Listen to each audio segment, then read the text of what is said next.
धन्यवाद एक बहुत बड़ी पावर है। हालेलुया। मसीहत में जब आप धन्यवाद को देते हैं, जब आप आत्मिक स्थिति में आते हैं और जब आप उसके साथ बैठते हैं, आप अपने हर छोटी से लेकर बड़ी चीज़ों के लिए जब आप धन्यवादी बनते हैं, थैंकफुल बनते हैं, जब आप धन्यवादी बनते हैं तो परमेश्वर आपका बल बनता है यीशु के नाम में। हालेलुया। वो आपकी ताकत बनेगा। आमीन के साथ। आपका धन्यवादी होने का मतलब आप तैयार हो रहे हो अगले स्तर के लिए यीशु के नाम में। बगल वाले से हाथ मिला के बोलो, अगले स्तर के लिए आप तैयार होते हैं। Hallelujah, hallelujah. समझ रहे हैं? आप अगर धन्यवादी बनते हैं, आप अगले स्तर के लिए तैयार हो जाएंगे यीशु के नाम में। और इसी को कहा जाता है थैंकफुल। क्या कहा जाता है? थैंकफुल। अंग्रेजी में बोलते हैं थैंकफुल। और ध्यान से सुनिए, जब आप थैंकफुल होंगे तब आप हाउसफुल होंगे ब्लेसिंग से। आमीन बोलो। आप परमेश्वर के प्रति अगर थैंकफुल हैं तब प्रभु आपको हाउसफुल करेगा हर चीजों से, आपके घर को यीशु के नाम में। थैंकफुल का मतलब पूर्ण रूप से धन्यवादी बनना। और जब आप पूर्ण रूप से धन्यवादी बनेंगे तो आपको हाउसफुल करेगा, आपके घर को आशीषों से भरेगा, भरेगा। बगल वाले को बोलो थैंकफुल एंड हाउसफुल। आमीन बोलो। जब आप थैंकफुल होंगे, जब आप धन्यवादी बनेंगे तब आप हाउसफुल होंगे, मतलब घर आपका आशीषों से भरेगा। आमीन बोले। हालेलुया। अब जानते हैं कि परमपिता ने जहाँ भी कुछ कमियां हुई है, जहाँ पे प्रभु को परमेश्वर कुछ भी करने के पहले परमपिता को उसने धन्यवाद देना शुरू किया। क्या देना शुरू किया? जो आपका धन्यवाद है। जैसे कि कल बहुत सारे लोगों ने बीते कल में छुटकारा प्राप्त किया और तेल के एनोइंटिंग ऑयल, जो तेल का वितरण था, उसमें हजारों लोग चंगे हो गए। बहुत सारे लोग छुटकारे को प्राप्त करे और अभी भी छुटकारे को प्राप्त कर रहे हैं। 6 महीना पहले की जो ऑयल की मीटिंग थी, आज भी उसकी गवाही आपके बीच में आ रही है। बहुत सारे लोग अभिषेक को अपने जीवन में अनुभव कर रहे हैं। आमीन बोले। क्यों इसको अनुभव कर रहे हैं? मालूम है कि जहां आप बैठे वहां एक एनोइंटिंग है, वहां एक अभिषेक है जो आपके अंदर जाती है और वो एक सही स्थानों को ढूंढती है आपके भीतर। और जब आप थैंकफुल होते हैं, जब आप धन्यवादी बनते हैं हर काम के लिए, प्रभु तूने मेरे बेटे के लिए बुद्धि दिया, प्रभु तूने मेरे माँ को चंगा किया, तूने मेरी पत्नी को चंगा किया, तूने मेरे घर वालों के लिए एक अच्छा रास्ता दिया। जब आप छोटे से लेकर बड़े तक कार्यों के लिए धन्यवादी बनते हैं डेली, जब आप धन्यवादी बनते तो परमेश्वर का अभिषेक आपको छूता रहेगा और आपको अलग स्तर पर लेके जाएगा। आमीन बोले। आप चिंता नहीं करें, आपको अलग स्तर प्रदान करेगा यीशु के नाम में। आमीन बोलो। बगैर कहे, बगैर सुने, अगर आप धन्यवादी हैं, आप धन्यवादी हैं और आप धन्यवादी हैं तो आप अलग अलग अलग एक ऊंचाई का स्तर आपको मिलने वाला है। रिसीव करो। हालेलुया। एक अलग स्तर मिलेगा। बोलो आमीन। बगल वाले से बोलो धन्यवादी बने रहें। Hallelujah, hallelujah. अब इस बात को हम पढ़ेंगे लूका अध्याय 9, 12 से लेकर 17 तक हम इस पद को पढ़ेंगे। वहां पर आप हमारे साथ सब लोग पढ़ें, इस वचन को ध्यान से देखें। और लूका अध्याय 9 और उसके 9, 12 से लेकर 17 आयत तक। यस, पढ़िएगा। लिखा है, जब दिन ढलने लगा तो बारवों ने आकर यीशु से कहा। ध्यान से सुनना है। जब दिन ढलने लगा, शाम होने लगी, रात होने वाली थी, तभी यीशु मसीह के चेले आए और यीशु मसीह से कहा, भीड़ को विदा कर कि चारों ओर के गांवों में जाकर, बस्तियों में जाकर टिक जाएं और भोजन का वो उपाय करें, क्योंकि हम यहां सुनसान जगह में हैं। कहां पे हैं? यस, बोल रहे थे, वो एक सुनसान जगह में हैं। अगली आयत, उसने उनसे कहा, तुम ही उन्हें खाने को दो। चेलों से प्रभु ने कहा, तुम ही उन्हें खाने को दो। और उन्होंने कहा, हमारे पास 5 रोटियां और 2 मछली को छोड़ और कुछ नहीं है, परंतु हां, यदि हम जाकर इन सब लोगों के लिए भोजन मोल लें तो हो सकता है। ये लोग 5000 पुरुषों के लगभग थे। अगली आयत, और तब उसने अपने चेलों से कहा, उन्हें 50-50 करके पांति में बैठा दो। जैसे आप लोग पांति में बैठे हैं, ठीक वो ऐसे बैठा दो। और उन्होंने ऐसा ही किया और सबको बैठा दिया।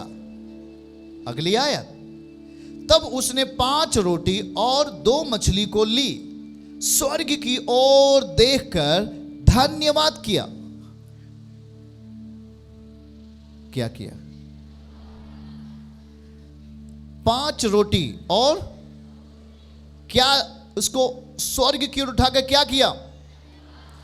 और उसे तोड़ तोड़ कर चेले को देता गया कि लोगों को परोसें। 17 आयत, सो सब खाकर तृप्त हुए और बचे हुए टुकड़ों से 12 टोकरी भरकर उठाई। हालेलुया,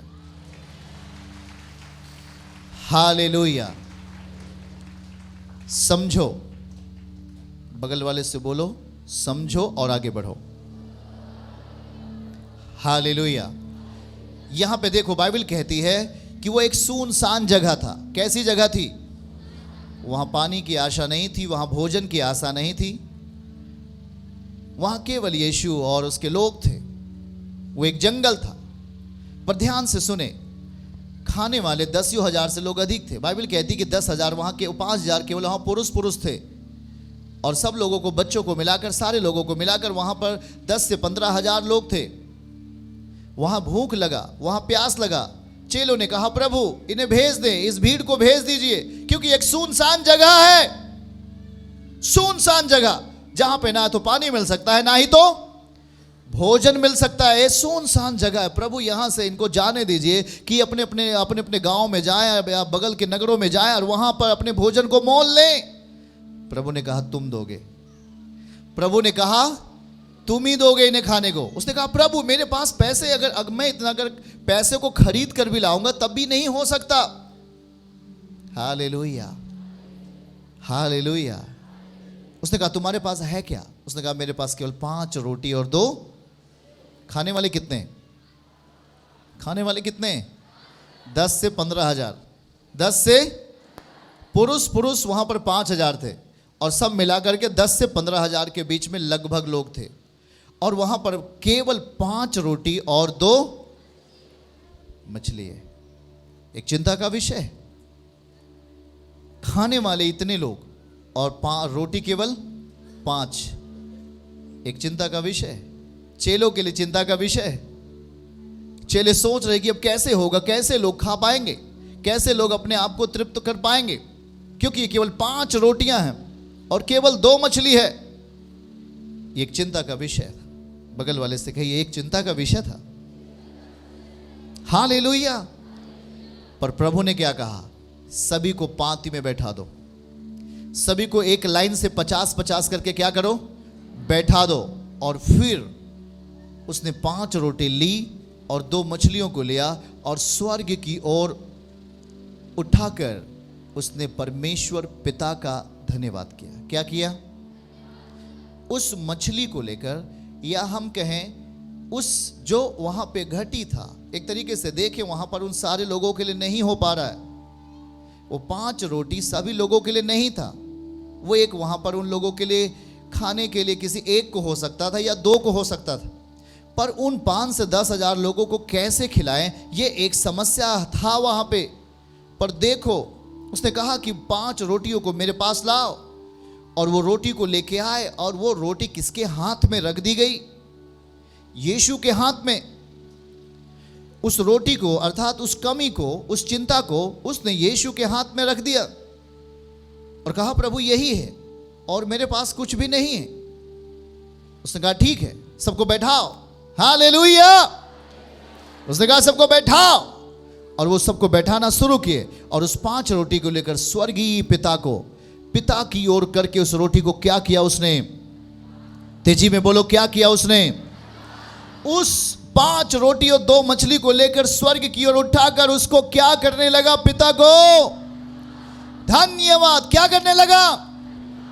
और जैसे ही धन्यवाद देना शुरू किया पिता को, यीशु ने, बाइबल क्या कहती है? यूहन्ना अध्याय 3 उसका 35 आयत पढ़ो हमारे साथ जल्दी से। यूहन्ना अध्याय 3 और उसकी 35 आयत को पढ़ो और वहां पर वचन क्या लिखा गया है, ध्यान से सुनना। बाइबल वहां स्पष्ट कह रही है, पिता पुत्र से प्रेम रखता है, पिता पुत्र से प्रेम रखता है और उसने सब वस्तुएं यीशु के हाथ में दे दी हैं। ऊंची आवाज में आमीन बोलो, हालेलुया। और जैसे ही पिता ने धन्यवाद, जैसे ही यीशु ने धन्यवाद किया, धन्यवाद उस चीज पे किया जो सारे लोगों के लिए नहीं हो सकता था। वो एक कमी थी, वो एक चिंता का विषय था कि किस तरीके से 5 रोटी को 5000 लोग खाएंगे। वो एक चिंता का विषय था, कैसे होगा। पर जब वो 5 रोटी प्रभु के हाथ में दे दी गई, किसके हाथ में दे दी गई? बगल वाले से बोलो, 5 रोटी प्रभु के हाथ में दे दी गई। जैसे ही प्रभु के हाथ में रोटी आई, उसने क्या किया? स्वर्ग की ओर उठाकर उस रोटी को लेके क्या किया उसने? क्या किया उसने? और जैसे ही धन्यवाद किया, वो 5 रोटी बहुतायत में बदल गई थी। हालेलुया। रिसीव करो इस वचन को, हालेलुया। तेजी के साथ बोलो, हालेलुया। वो 5 रोटी जो एक चिंता का विषय था, वो 5 रोटी जो एक कमी थी, वो 5 रोटी जो एक घटी थी, 5 रोटी जो एक मुश्किल था, उस मुश्किल को, उस चिंता को उसने यीशु के हाथ में दे दिया और यीशु ने धन्यवाद किया। धन्यवाद क्या किया उसने? और जैसे ही उसने धन्यवाद दिया, थैंकफुल, बोलो थैंकफुल एंड हाउसफुल, सभी हाउस हो गए, सभी फुल हो गए, तृप्त हो गए खा करके। हालेलुया। बाइबल कहती कि 12 टोकरी बच भी गया। आमीन बोलो। 12 टोकरियों को वो लोग बटोरा, सभी टुकड़ों को बटोर के 12 टोकरी भर लिया। जरा सोच के रखो आप किस परमेश्वर के साथ में रहते हो। इसलिए उसने कहा, मेरे बेटे और बेटियों, चिंता करने की जरूरत नहीं है। आपको उस वचन का विश्वास करना है जो आपको दिया जा रहा है। और जो ये वचन दिया जा रहा है, ये एक परिपूर्णता है। परिपूर्ण वचन कभी अधूरा नहीं होता, वचन परिपूर्ण होता है, संपूर्ण होता है। वो आपके जीवन में यदि गया है तो आपको संपूर्ण बनाएगा, आपको भरपूर बनाएगा। आमीन। जरा सोच के रखो, आज ऐसी बहुत सारी बातें आपके बीच में होती हैं। ये मेरी चिंताएं, ये मेरी चिंताएं, ये मेरी चिंताएं, कैसे होगा मेरे जीवन में, मेरा परिवार में कैसे होगा। आप सुनसान जगह में अपने आप को महसूस करते हो। शायद आपका पड़ोसी आपका साथ छोड़ दिया, आपका रिश्तेदार आपका साथ छोड़ दिए, आपके जान पहचान वालों ने आपका साथ छोड़ दिया और कहा कि मैं आपकी मदद नहीं कर सकता, मैं आपकी सहायता नहीं कर सकता, मैं आपको कुछ पैसे नहीं दे सकता, मैं आपकी मदद नहीं कर पाऊंगा। हाँ, ऐसे ही वक्त आते हैं बहुत लोगों के जीवन में। पर आज से ध्यान से सुने, वो परिस्थितियों को हम सुनसान परिस्थिति बोल सकते हैं, जहां पर ना तो पानी मिलने वाला था, ना ही तो भोजन मिलने वाला था। पर उस सुनसान जगह में, जब उस सुनसान जगह में हम धन्यवाद देना शुरू करेंगे, परमेश्वर को महिमा देना शुरू करेंगे, अपने आप को समर्पण करेंगे और थैंकफुल बनेंगे एंड फेथफुल बनेंगे, विश्वास योग्यता से धन्यवाद देंगे और उन सारी चीजों को लेकर के जो हमारे पास था, चाहे थोड़ा हो, कुछ भी हो, उन चीजों को लेकर, अपने अंदर विश्वास को लेकर धन्यवाद जैसे बनना शुरू करेंगे, धन्यवाद जैसे देना शुरू करेंगे, परिस्थितियां मल्टीप्लाई होना शुरू हो जाएंगी आपके लिए। रास्ते खुलेंगे यीशु के नाम में। आमीन बोलो। रास्ते खुल जाएंगे आमीन के साथ। बंद रास्ते खुलेंगे यीशु के नाम में। आमीन बोलो। अगर आप थैंकफुल हैं और फेथफुल हैं, बोलो थैंकफुल एंड फेथफुल। मतलब अगर आप धन्यवादी हैं और विश्वास योग्य हैं, आप परमेश्वर के प्रति धन्यवादी हैं। आपके पास कुछ भी नहीं है तब भी आप धन्यवादी हैं, हो गया तब भी धन्यवादी हैं, नहीं है तब भी धन्यवादी हैं, कुछ भी है तब भी आप धन्यवादी स्थिति में अगर जी रहे हो तो आपको हाउसफुल करेगा वो एक दिन यीशु के नाम में। आपको लज्जित होने नहीं देगा। रिसीव करो, हाथ उठा के बोलो, वो हमें लज्जित होने नहीं देगा, शर्मिंदा होने नहीं देगा, नहीं होने देगा, नहीं होने देगा। Hallelujah, hallelujah. प्रियजनों, इस बात को ध्यान से समझिएगा। वहां पे 5 रोटी सबके लिए नहीं था। क्या था वहां पे? क्या 10,000 लोग खा सकते थे कभी? ये एक असंभव काम था। बगल वाले से बोलो असंभव। ये एक असंभव काम था, पर ये कौन संभव कर सकता है? आप जिस पर भरोसा रखते हैं वो पहाड़ों को भी हटा देता है। आमीन बोलो। वो समस्या कितनी ही बड़ी रही, पहाड़ के जैसे समस्या क्यों ना हो, परंतु वो हटा दिया जाएगा यीशु के नाम में। आमीन के साथ। क्यों जानते हैं? क्योंकि आप उसके प्रति थैंक्सफुल हो, धन्यवादी हो। जो थैंक्सफुल होगा और फेथफुल होगा, धन्यवादी बनेगा और विश्वास योग्य रहेगा हर पल, चाहे उसके पास अभी कुछ हो या ना हो। शायद उसके पास कुछ थोड़ा बहुत है, पर हाँ, ध्यान से सुने, हर एक घटी में, हर एक समस्याओं में, हर एक पीड़ाओं में, हर एक दर्द में, हर एक व्याकुलताओं में, जब आप उसके प्रति थैंक्सफुल होंगे, फेथफुल होंगे, विश्वास योग्य होंगे और धन्यवादी बने रहेंगे, आपकी परिस्थितियां बदलने वाली हैं। Receive receive receive. आपकी परिस्थितियां बदलने वाली हैं यीशु के नाम में। आज से आज बहुत सारे लोगों के जीवनों में प्रभु बड़ा काम करने वाला है यीशु मसीह के नाम में।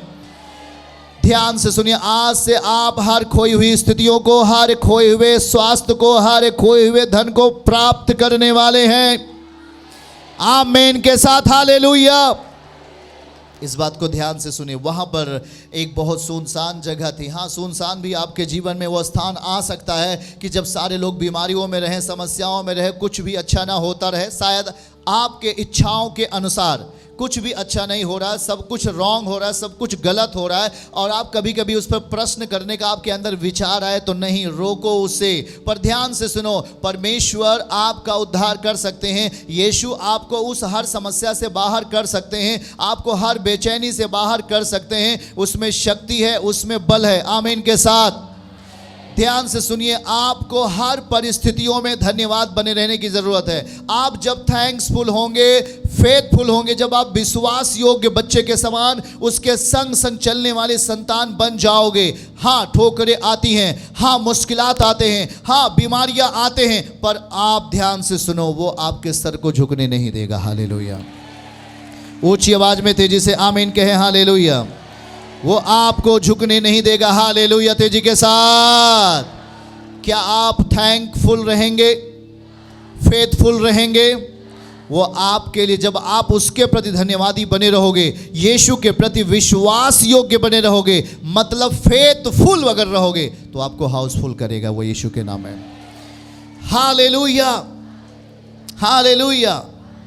कुलुसियों अध्याय 3 और उसके 15 आयत को हम लोग पढ़ेंगे। ध्यान से सुनिए। 15 आयत, कुलुसियों 3 और उसके 15 वचन को नोट करें और देखें वहाँ पर क्या लिखा गया है। इसको ध्यान से हम नए नियम में जाएंगे और प्रभु वहाँ पर क्या समझाने का प्रयास कर रहे हैं। हाँ, लिखा है मसीह की शांति।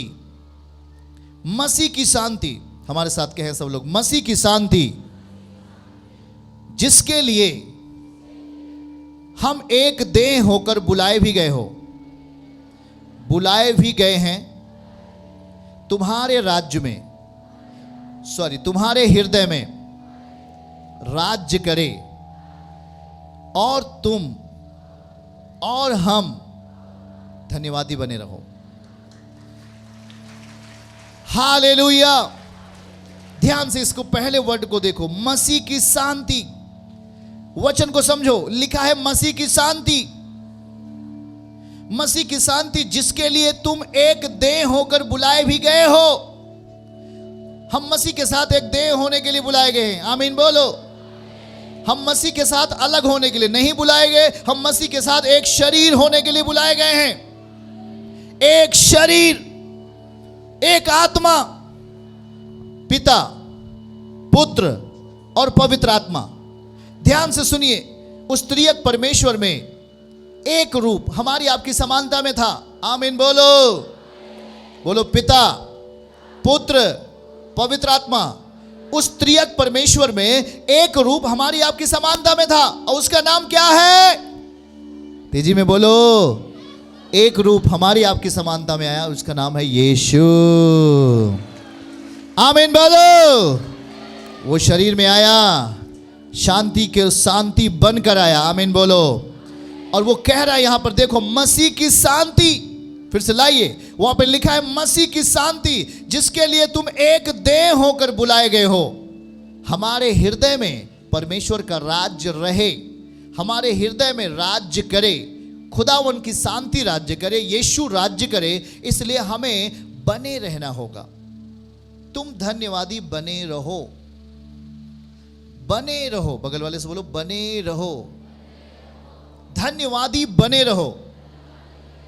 एक दिन के लिए नहीं, एक साल के लिए नहीं, 10 साल के लिए नहीं, बोलो बने रहो। क्या है, क्या वचन कह रहा है? बने रहो, धन्यवादी बने रहो, क्योंकि वो आप में आ चुका है। आमीन बोलो। उसकी शांति आपके अंदर आ चुकी है। आमीन बोलो। और जब आप धन्यवादी बने रहोगे तो आप भी बने रहोगे। हालेलुया। आप जब धन्यवादी बने रहेंगे तो आप भी बने रहेंगे। आपको शैतान छू नहीं पाएगा। हालेलुया। बीमारी आपको गिरा नहीं पाएगी। हालेलुया। दुष्ट आत्माएं आपको गिरा नहीं सकती। हालेलुया। क्योंकि आप धन्यवादी बने, कह रहा धन्यवादी बने रहो, क्योंकि हम जब धन्यवादी बने रहते हैं तो हम अगले आशीषों के लिए तैयार होते हैं। जब आपके पास आशीषें आती हैं, 5 में 5,000 लोगों ने खाया, 10,000 लोगों ने खाया, हमें धन्यवादी बने रहना है। ऐसा नहीं कि अगर हम खाकर तृप्त हो गया अब यीशु कौन है, कोई मतलब नहीं, ऐसा नहीं। परमेश्वर आपको अगली आशीष तभी दे सकते हैं जब आप उसके लिए आप धन्यवादी बने रहोगे। कोई दुख आता है आप धन्यवाद देना छोड़ देते, कोई समस्या आ गया आप धन्यवाद देना छोड़ देते और उलाहना देते हैं। नहीं, ध्यान से सुने, जब आप कुछ नहीं दिया तब तो उसने अपने आप को दे दिया। आप उसे जानते भी नहीं थे, उसने अपने आप को आपको दे दिया। हाँ या ना? और सोच लो जरा, जब आप धन्यवादी बनना शुरू करोगे, जब आप धन्यवाद देना शुरू करोगे, हर परिस्थितियों में जो आपसे आपके हाथों से निकल चुकी थी वो आपके हाथों में वापस आएंगी। हर चीजें वो आपको बलवान बनाएगा यीशु के नाम में। आमीन बोलो। वो आपको समृद्धिशाली बनाएगा यीशु के नाम में। हालेलुया। हाँ, देखो ध्यान से सुनिए, यहां पर देखिए, अगर हम देखें यहां पर एक वचन को, यूहन्ना 11:41, जल्दी से हमारे साथ पढ़िएगा। यूहन्ना अध्याय 11 और उसके 41 पद को हमारे साथ देखें। वहां पर अद्भुत बात लिखी गई है। देखिए वहां पर क्या लिखा गया, 11:41 में हम पढ़ेंगे। हाँ, और देखिए वहां पर लिखा गया है कि यीशु कहाँ जा रहे थे। एक ऐसी परिस्थितियों में जा रहे हैं जहां पर कुछ भी सही नहीं है। यीशु ऐसी जगह पे जा रहे हैं जहां पर कुछ भी सही नहीं है। यीशु वहां जा रहा था, वहां पर कोई व्यक्ति मर गया था और वो सड़ गया था, वहां कुछ भी ठीक नहीं था। परिस्थितियां ऐसी कुछ हो जाती हैं, कुछ भी सही नहीं होता, ए से लेकर जेड तक सब कुछ खराब होता है और आप बहुत उलझनों में रहते हैं, बहुत व्याकुलताओं में जीते हो, आपके लिए कोई समाधान नहीं निकलते। आप सोचते हो कि अब मैं क्या करूं। ध्यान से सुने, ऐसी परिस्थितियां वहां पे थी।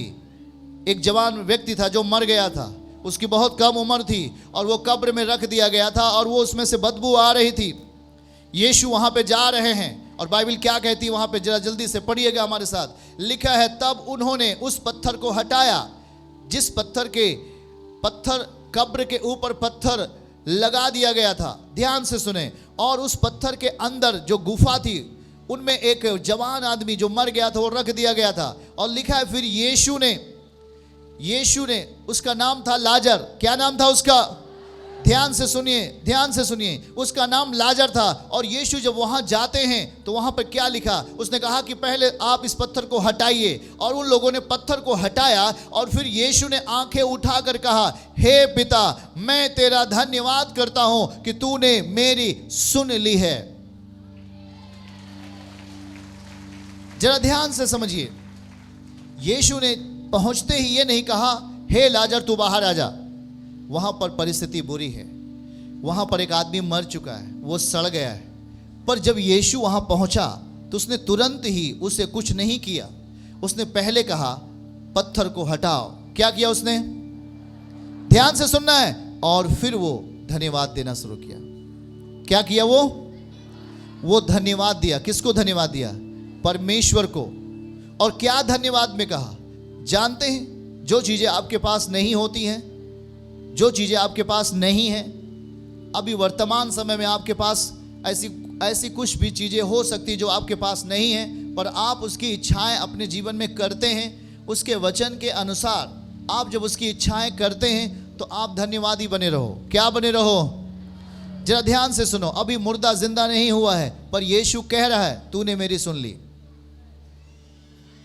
आपकी परिस्थितियां अभी सही नहीं है, पर आप धन्यवादी बन करके बोलते प्रभु आप मैंने मेरी सुन ली, आपने मेरा वो काम कर दिया।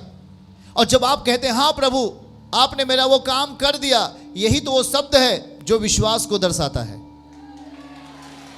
यही तो वो चीज है जो विश्वास को दर्शाता है। आमीन बोलो। आपका बेटा, आपका बेटी या कोई भी व्यक्ति अभी सही नहीं हुआ, प्रभु आपने मेरी सुन ली, मैं आपको धन्यवाद देता हूं कि आपने मेरे बेटे को चंगा कर दिया, पर वो अभी बीमार है। पर ध्यान से देखो, जब आप इस चीज को बोलना शुरू करोगे धन्यवाद के साथ, धन्यवाद का बल काम करेगा और वो चंगा होगा भविष्य में, यीशु के नाम में। आमीन आमीन आमीन हालेलुया। इस बात को ध्यान से समझो। यीशु ने क्या कहा?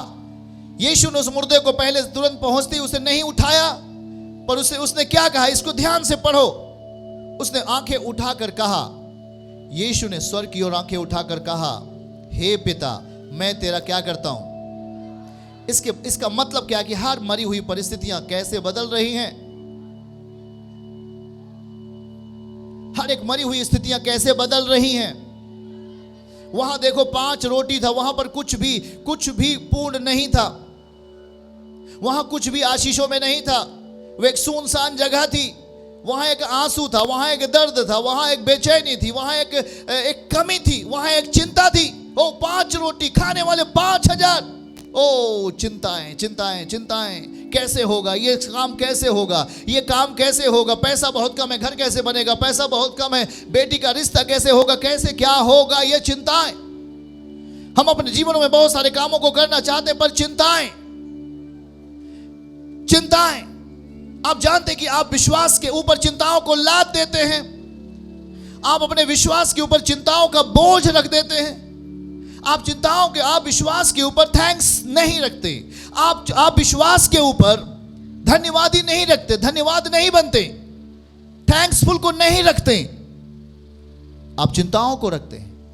आपके लिए कमी है, कैसे होगा, आपके लिए समस्या कैसे होगा, मैं अच्छा स्वास्थ्य कैसे पाऊंगा, तो सारे गणित को आप अपना लेते हैं, सारी चीजों को आप करने के लिए तैयार हो जाते हैं। जहां नहीं जाना चाहिए वहां भी आप चले जाते हैं, जो नहीं करना चाहिए वो भी आप आजमाइश करते हैं। नो, आप थैंकफुल नहीं हैं, आप धन्यवादी नहीं हैं। क्या आपका परमेश्वर जिसने आपको बना दिया, जिसने आपको बनाया, वो ईश्वर जिसने आपको बना दिया, जो आपको इतना अच्छा बना दिया कि वो आपके जीवन को सही नहीं कर सकता? बोलो। आप चिंताओं को करते हैं, आप अपने विश्वास के ऊपर चिंताओं को रख देते हो। और ध्यान से सुनो, जब आप अपने विश्वास के ऊपर चिंताओं को रखोगे, आपका विश्वास कमजोर होगा, और जब आपका विश्वास कमजोर होगा, आने वाली चीजें आपसे दूर चली जाएंगी। जो चीजें आपके पास आ रही थी आशीषों के रूप में, वो अब दूर चला जाएगा। उस पर शायद पत्थर रख दिया जाएगा, वो आपके पास नहीं आ पाएगा। आप कहोगे प्रभु मैं अभी दो साल हो गया मुझे, आपने मुझे कुछ भी नहीं दिया, वो देना चाहता है। आप बोलोगे मैं 5 साल प्रभु आपके साथ रहा, आपने मुझे कुछ भी नहीं दिया, वो देना चाहता है, वो करना चाहता है। पर आप मुश्किलात के समय में, दर्द के समय में, पीड़ाओं के समय में विश्वास के ऊपर इन दर्द को लाद दिया, चिंताओं को लाद दिया। आपने उस विश्वास को काम करने की अनुमति नहीं दी, आपने विश्वास को काम करने के लिए बल नहीं दिया। वो विश्वास तो करना चाहता था काम आपके अंदर चमत्कार करना चाहता था। 5 रोटी से 5000 लोगों को खिलाने की पावर उसमें है, उसमें शक्ति है। आपने उसके वचनों को भी ग्रहण किया, पर उसका इंतजार नहीं किया।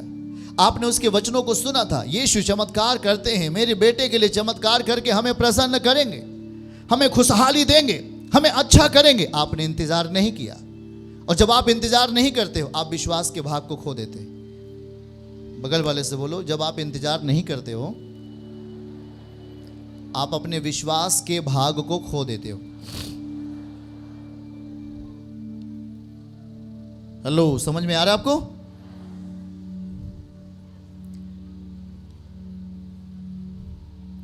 यीशु के पास आ रहा है वो चीजें जो एक असंभव चीजें हैं।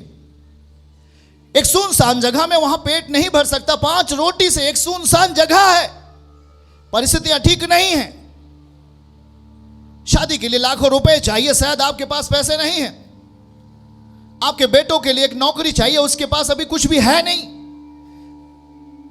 आपके मुकदमे आपको परेशान करते हैं, आपका कर्ज आपको परेशान करता है, आप लगातार चिंताओं को अपना मुख्य द्वार बना लेते हो और अपने विश्वास के ऊपर चिंताओं को रखते हो, चिंताओं को, संसार के उस प्रभाव को। बगल वाले से बोलो, चिंताएं संसार का प्रभाव है।